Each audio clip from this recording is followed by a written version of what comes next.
Joining me now, the former U.S. ambassador to the UN, John Bolton. Good to see you, sir. Welcome. Glad to be here. That's a pretty aggressive call. I haven't heard anybody say that we should, right now, go in and bomb those camps. Are you concerned about the retaliation that could come against Israel if such a move happened? Well, I think we obviously have to be concerned about taking such an action, but the situation that our forces face in Iraq now is that they are being attacked. They are in danger. The strategic situation now is that if we don't respond, the Iranians will take it as a sign of weakness, and the attacks will increase. So Israel is, on a second but on a related note, Israel is now saying that they believe that Iran will have nuclear capability, nuclear weapons capability by 2009, which is pretty much the earliest estimate that we've heard. How can they back that up?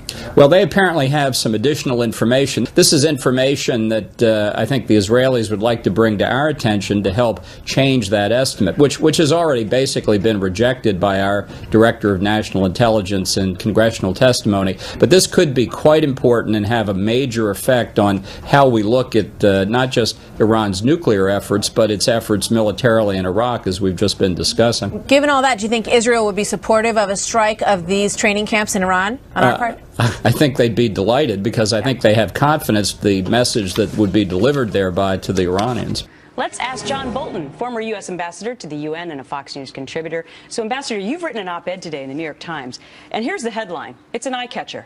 To stop Iran's bomb Iran. What do you mean? Well, the negotiations, whether they lead to an agreement or not, are not going to stop Iran from getting nuclear weapons. They're so far advanced now, the concessions they've made are so trivial and easily reversible that the deal actually legitimizes Iran's existing nuclear program.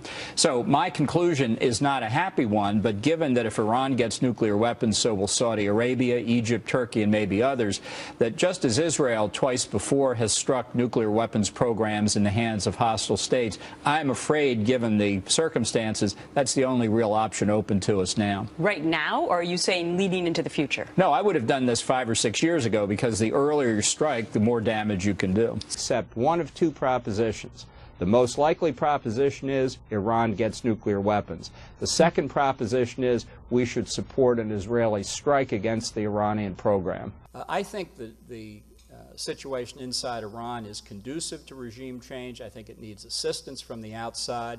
Iran has made little secret of its desire to gain hegemony in the region of the Persian Gulf, the critical oil and natural gas producing region that we fought so many wars to try and protect our economy and from the adverse impact of losing that supply or having it available only at very high prices.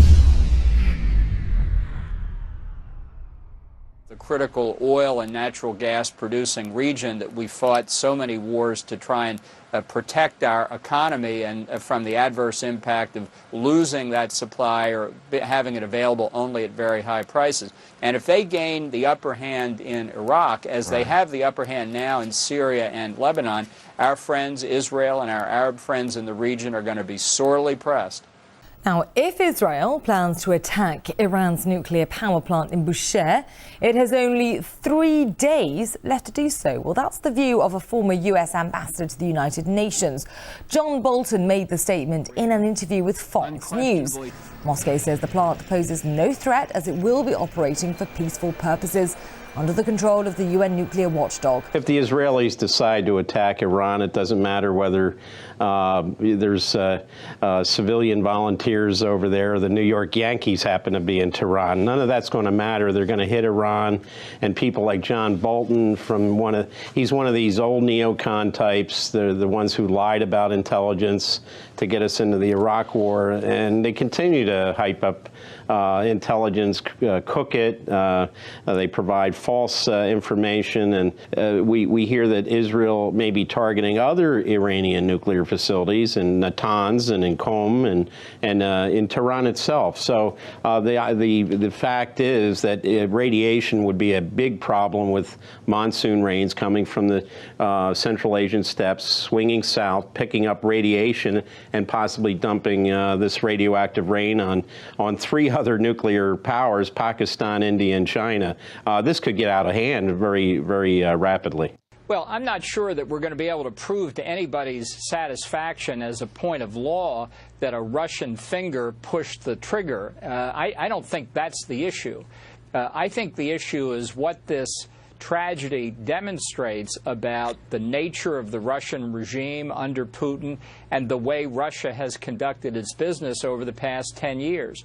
And I think it should be a wake-up call, not simply in the context of the conflict in Ukraine, but for the United States and Europe generally about what Russia's up to and how we should respond. And I think the American response, the NATO, European response should go well beyond simply readjusting the sanctions policy with respect to Ukraine. How so? Well, I think we've got to begin to treat Russia like the adversary that Putin is currently demonstrating it to be. I think that means going back into Poland and the Czech Republic and reestablishing our missile defense program. Joining us now is Mr. John Bolton, of course, Ambassador John Bolton. First of all, shalom and welcome. Glad to be with you. Thanks for being here this evening. So an evening about the land of Israel, supporting the land of Israel. And, you know, many people in Israel are looking at this new administration with hopes regarding the land of Israel. Are these hopes correct? Is there a reason to be hopeful? Well, I think there'll be a dramatic change in the relations between the State of Israel and the United States. I think we're leaving an administration that's been the most opposed to Israel in its entire modern history. I think President-elect Trump has made it clear that he's a strong supporter of Israel, the rights of the Israeli people to their historic homeland. And one of the things that Americans do in the transition is plot the policies for the incoming administration. It's like a big effort to take over. So a lot of discussion about these things, but I don't think there's any doubt there's going to be an amazing transformation. Now, do you think the reactions that this is a new administration that will allow us to build in Jerusalem, will allow us to build in Judea and Samaria, is that too early, or is that even, you know, statements that are the right thing to say at this moment? Yeah. Well, I know my strong view is that Jews ought to be able to build houses wherever they want to, including in all of the lands of Judea and Samaria, and you know, we'll see what happens. President-elect Trump's been clear, for example, he wants to move the embassy to Jerusalem. I think that's something that we can look forward to. And would you, if anything, tell us about the option, the idea that you will become the Secretary of State?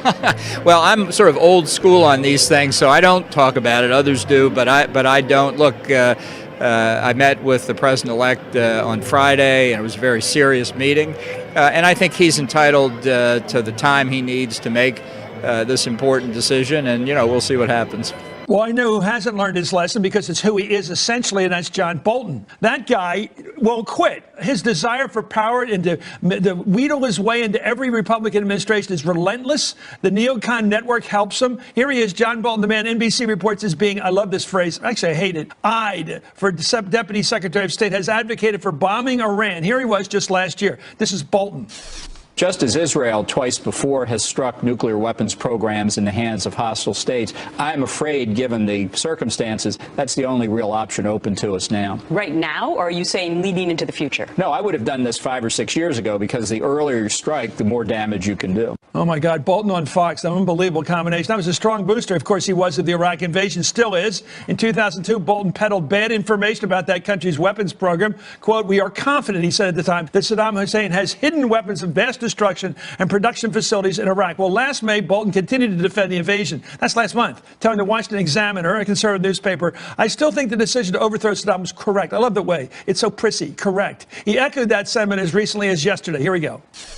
I was a member of George W. Bush's administration.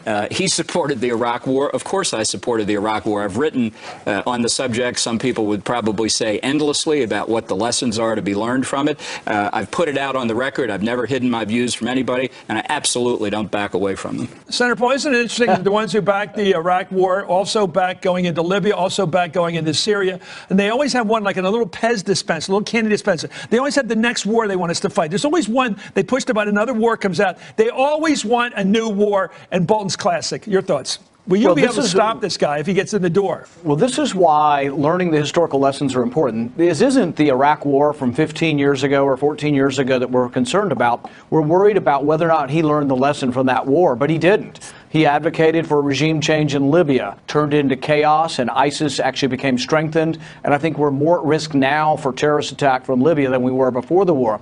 He's also advocated for regime change in Syria. And as bad a guy as Assad is, I don't know that that's helped us, because I think it actually has created a power vacuum where ISIS has filled that vacuum. But even more so, advocating for regime change in Iran is a real problem, because it shows this naive understanding of the world that he thinks, oh, everything's going to be great. We're going to drop a few bombs. They'll have a new government there. Thomas Jefferson will be elected, and there'll be no more problems in Iran. Well, it didn't work out that way in Iraq, and I think Iran's a bigger, much stronger country than Iraq ever was.